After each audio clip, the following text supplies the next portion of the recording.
તો જણાવો JSW steel કેવા બની રહ્યા છે અનુમાનો?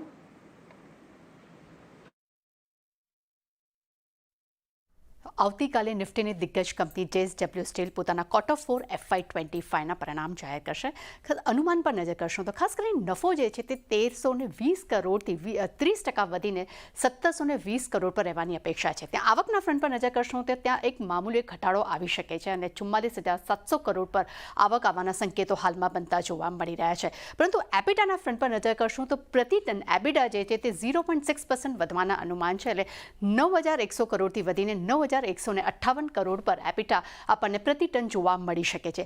માર્જિનના ફ્રન્ટ પર નજર કરશું ખૂબ જ એક સારા એવા ઉછાળાની અહીંયા અપેક્ષા જોવા મળી રહી છે. લગભગ 149 બેસિસ પોઈન્ટ માર્જિન છે તે વધી શકે છે. એટલે 13%થી વધીને 15% પર માર્જિન્સ આવવાના અનુમાન છે. બીજે ખાસ ક્યાં નજર રાખવાની રહેશે તો સરેરાશ સેલ્સ પ્રાઇસ વધવાથી અહીંયા પરિણામને સપોર્ટ મળવાની અપેક્ષા છે. તે સાથે જ Q4માં કોલના પ્રાઇસ અને કોલના ખર્ચમાં જે ઘટાડો આવ્યો છે તેનું પણ એક સપોર્ટ જે છે તે માર્જિનના ફ્રન્ટ પર જોવા મળી શકે છે અને ખાસ કરીને પરિણામ પર પણ તેની એક પોઝિટિવ ઇમ્પેક્ટ જોવા મળી શકે છે. ખાસ કરીને સ્થાનિક માર્કેટમાં પ્રાઇસિંગ આઉટલુક પર પણ નજર રાખવાની રહેશે અને સ્થાનિક અને વિદેશી સબસિડરીના પ્રદર્શન પર પણ નજર રહેશે. તે સાથે કેપેક્સ અને ખાસ કરીને ટાઈમ લાઈન પર પણ નજર રાખવાની અહીંયા રહેશે. એટલે ઓવરઓલ હાલમાં JSW સ્ટીલના પરિણામ જે છે તે પોઝિટિવ આવવાના સંકેતો હાલમાં જોવા મળી રહ્યા છે.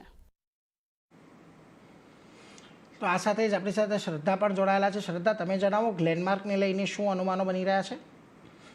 આમાં કન્સોલિડેટેડ બેસિસ પર જોઈએ તો અને વાય બેસિસ પર રેવન્યુમાં લગભગ 8.5%નો વધારો શક્ય છે.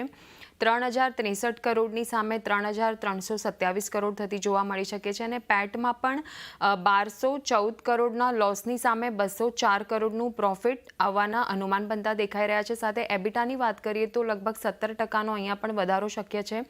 504 કરોડની સામે 591 કરોડ વાય બેસિસ પર અને માર્જિન્સ પર નજર કરીએ તો 16.5%ની સામે 17.8%ના અનુમાન બનતા દેખાઈ રહ્યા છે. કાર્ડિયાક અને ડર્મામાં ડબલ ડિજિટ ગ્રોથને કારણે ડીએફ વેચાણ વાર્ષિક ધોરણે 10.7% વધવાની અપેક્ષા છે. ડાયાબિટીસમાં રિવાઇવલથી સપોર્ટ અને ગયા વર્ષે જે કરવામાં આવેલા ઇન્વેન્ટરી રેશનલાઇઝેશનનો ફાયદો જોવા મળી શકે છે. મંજૂરી એટલે કે અપ્રુવલ્સના અભાવ અને ભાવમાં સતત ઘટાડાના કારણે જીએનપી યુએસ વેચાણ વાર્ષિક ધોરણે 10.9% ઘટીને $87 મિલિયન થવાની અપેક્ષા છે.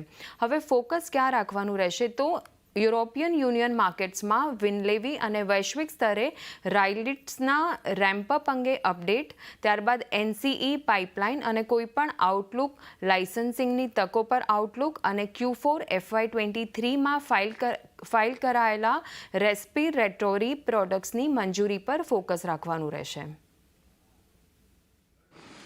એટલે જુઓ, ખાસ કરીને અહીંયા ધ્યાન રાખતા રહીશું. આભાર તૃપ્તિ, શ્રદ્ધા બંનેનો અમારી સાથે જોડાઈને આ બંને કંપનીના અનુમાનો શેર કરવા માટે.